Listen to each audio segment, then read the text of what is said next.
What'd you guys build today? What we have right here is a very awesome high-end gaming PC for PC bros, featuring the H7 Elite, which is a crazy build that, well, you can do a lot of RGB stuff with. It comes with these nice RGB fans. We did end up using the Ryzen 7 7700X and 6900XT. It's going to be great for 4K gaming and so much more. Now to go over some of the other specs, I'm going to use my little cheat sheet here, but we have the XFX Swift 319 RX 6900 XT. You got 16 gigs of VRAM to play around with. We also have a Gigabyte Aorus Master X670E. We have a Crucial P3 plus 1 terabyte Gen 4 SSD. Of course, our Dominator Plat RGB 32 gigs, 5200 megahertz. We also have an NZXT C1000 watt 80 plus gold power supply. So I think you're just about ready to plop in a 4090 or something along those lines.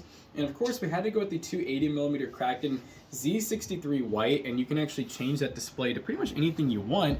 And like Matt said, it's in this beautiful H7 Elite. It looks amazing, and it's gonna be $2,600 at PC Bros. You can buy this PC and many others over at PC Bros, and be sure to use code BF10 on Black Friday to save 10%.